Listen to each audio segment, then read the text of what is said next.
Dan di akhir-akhir ini kita dihadapkan dengan krisis demokrasi. Dari adanya RUU Pilkada.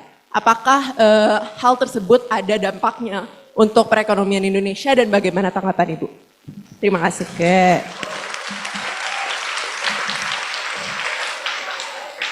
Saya kan pernah bilang pada kalian, pacaran itu sama kayak ilmu ekonomi, supply dan demand.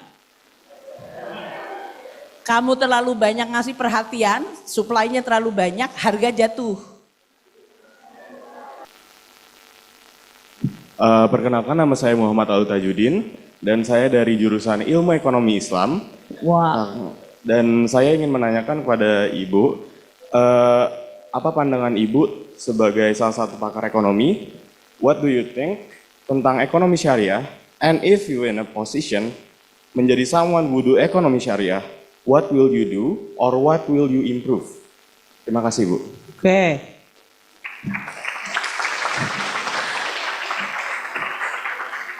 Ada ya jurusan ilmu ekonomi syariah ternyata. Ilmu ekonomi syariah, oke. Oke, can I collect question dulu ya? Tadi ya, Ya. satu, yang di Tiga tengah. boleh ya Bu ya? Tiga. Oke, yang dari sebelah sini tadi tuh yang udah angkat tangan. Dan di tengah nih satu jadinya. Mana tadi yang di tengah? Oke.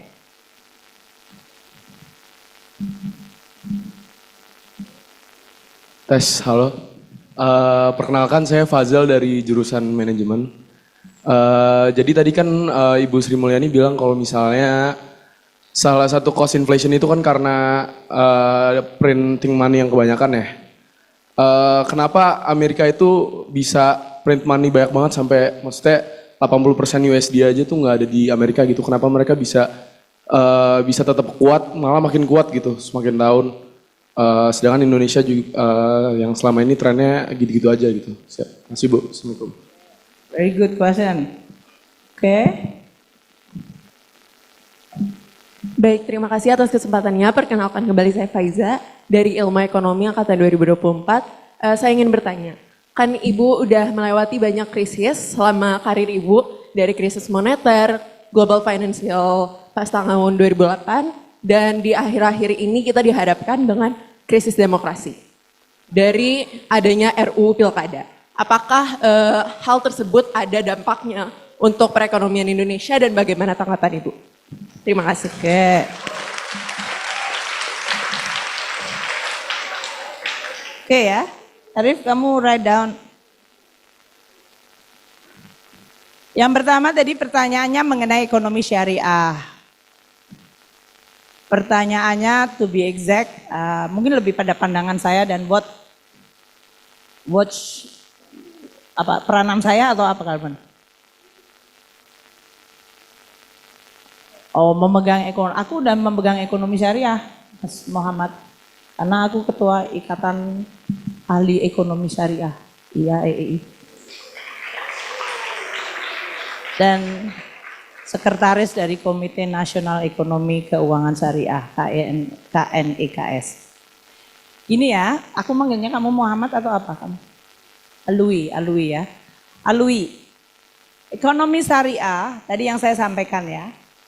Basically prinsip ekonominya adalah sama dalam artian market mechanism, economicsnya adalah how to make decision based on resource yang terbatas, gitu kan?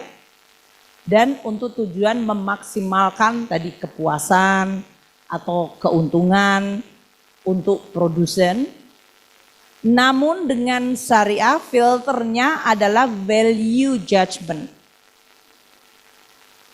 Jadi saya sampaikan, kalau teman-teman yang mau menekuni ilmu ekonomi syariah, banyak sekali yang mungkin lebih menekuni lebih kepada legalistiknya. How to, umpamanya saya menstruktur surat utang, tapi surat utang yang syar'i. Itu dia didesain sehingga ada underlying asetnya. Tapi basic mekanisme dari surat utangnya nggak berbeda. Saya menginsyu surat berharga yang ada underlying asetnya sehingga dia dianggap syar'i, dia mengikuti keturunan ke peraturan syariah. dia dijual di market, dia dibeli entah oleh investor dalam negeri atau luar negeri. Mereka yang membeli selain dia punya preferensi kepengen punya instrumen yang syar'i, dia juga tetap ingin memaksimumkan investmentnya dia. Jadi kalau dia rate of return-nya tinggi, dia akan beli. Kalau terlalu rendah, aku cari instrumen yang lain. Kan kayak gitu ya. Jadi saya akan menyampaikan pada Anda, untuk kalian yang ingin nanti ya terus belajar mengenai ekonomi syariah, jangan lepaskan kompetensi Anda mengenai economics-nya. Karena saya sering lihat banyak yang lebih menekuni pada legalistiknya, sehingga akhirnya kalian tidak bisa mentranslate dari behavior manusia. Behavior manusia itu relatif sama, meskipun ada screen value-value, ada yang disebut pantas, nggak pantas, halal, haram. Tapi di luar yang halal, haram, kalau sudah halal sama aja, saya akan cari barang yang paling baik kualitasnya, paling murah dan paling affordable. Di luar haram dan halal, kalian akan tetap membutuhkan good governance, prinsip efisiensi. Jangan bilang kalau, oh ini halal loh, tapi barangnya kualitasnya nggak keruan, harganya tinggi banget, pokoknya kamu harus beli ini karena ini halal, yang lain itu haram. Itu pasti nggak akan jalan. Jadi tetap prinsip-prinsip ekonomi mengenai efisiensi, tata kelola, itu kalian harus juga pelajari competition, transparansi, itu menjadi sangat penting. Gitu ya. Jadi seperti tadi IAEI, kita banyak cabang sekarang, ilmu-ilmu ekonomi di semua universitas.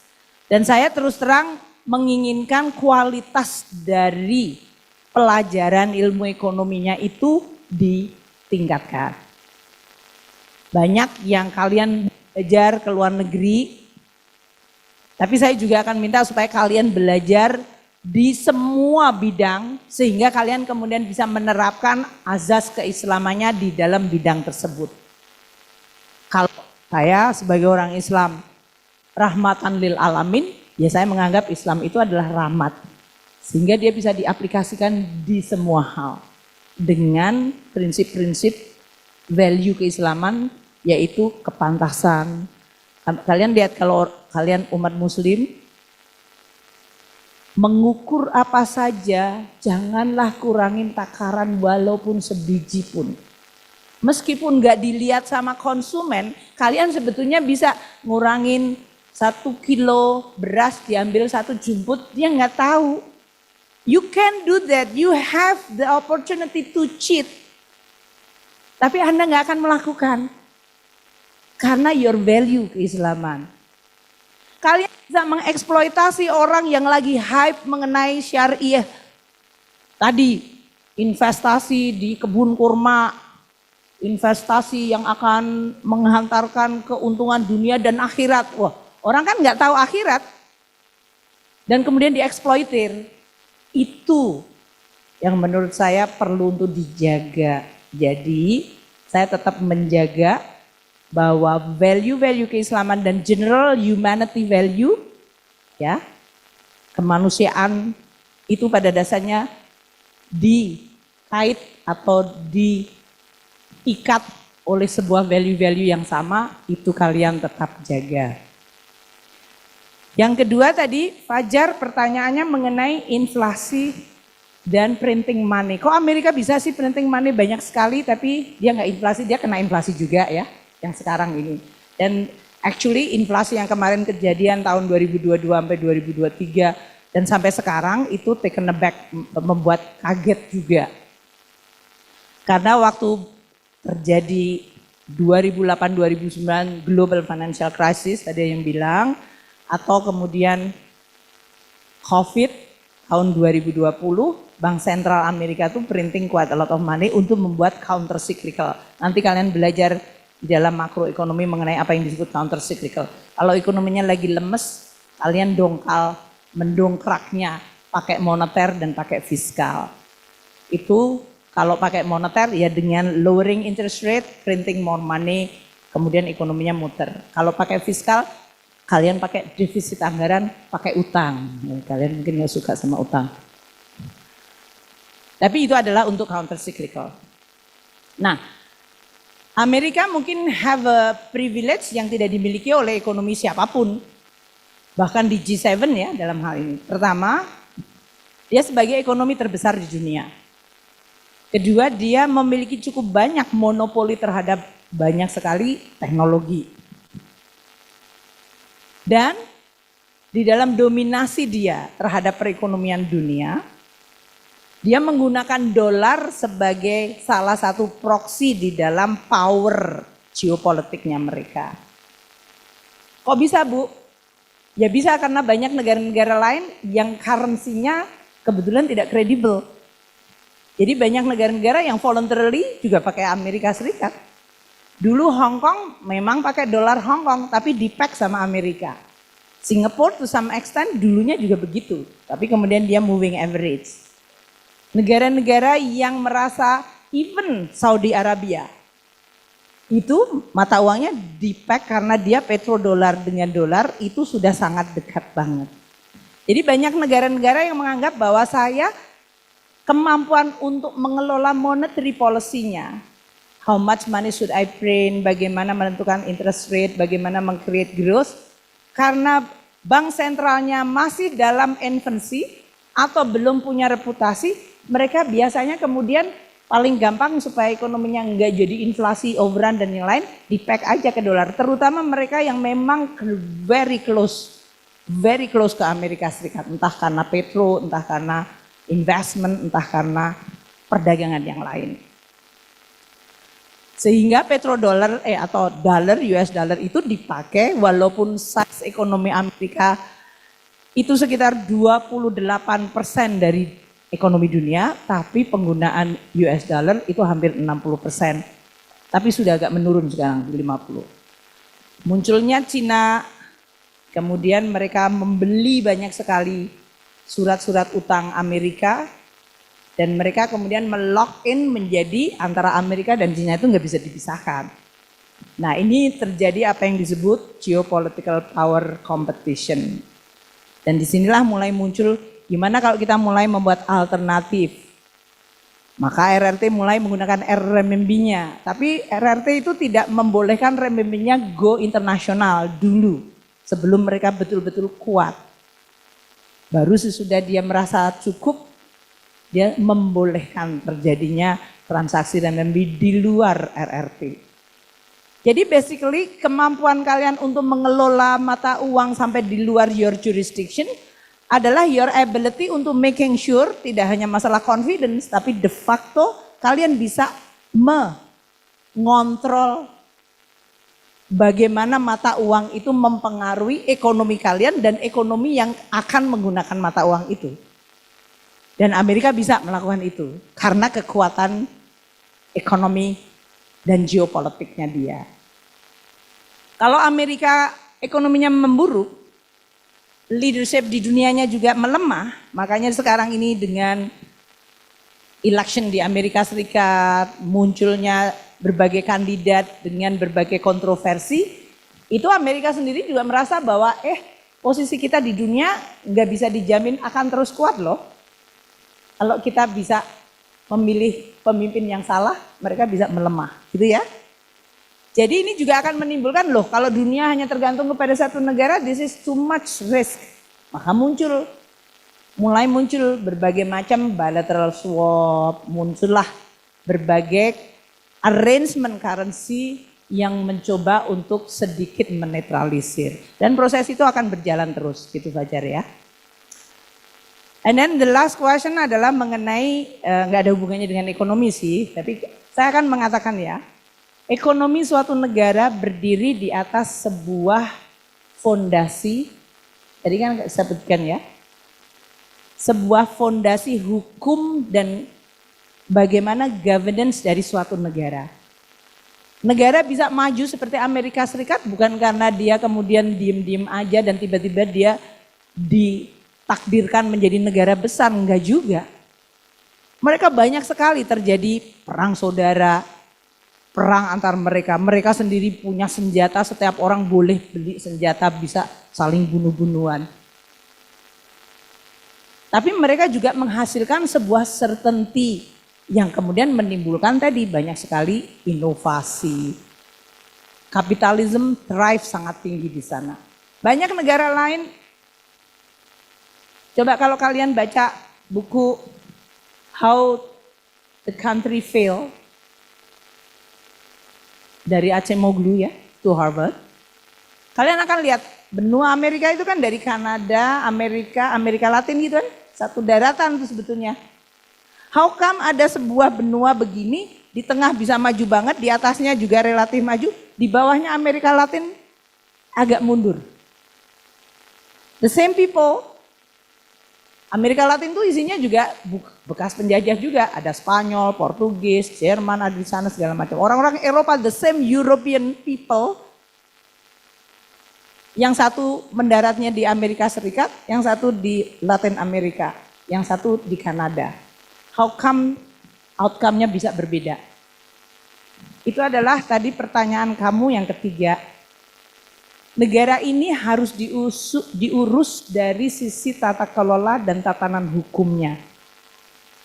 Kalau tatanan hukum dan tata kelolanya sifatnya eksploitatif, maka yang terjadi adalah the winner takes all dan kompetisi akan dimatikan. Maka yang akan terjadi eksploitasi. Sama seperti kejadian kita penjajahan. Kalau Indonesia sudah mengadopsi demokrasi, kita menghormati sistem demokrasi itu. Makanya saya akan sampaikan pada Anda semuanya, saya setiap hari, saya bergaul dengan partai politik, dengan politisi, saya juga dengan kabinet, saya juga dengan investor, saya dengan mahasiswa. At the end of the day, kalian, saya hari ini bisa kalian lihat sebagai dosen, sebagai pejabat, sebagai istri, sebagai ibu, sebagai nenek. Tapi aku nggak punya split personality. Dalam artian kalau saya ke cucu saya, aku menjadi nenek yang baik. Jadi istri yang agak baik. Jadi menteri, rada amburadul. Jadi pemimpin kan ini adalah pemimpin politik juga karena I have to deal with politics. Kacau balau. Ya nanti akan kacau aja. One thing for sure adalah integrity. Makanya saya sampaikan pada kalian waktu itu.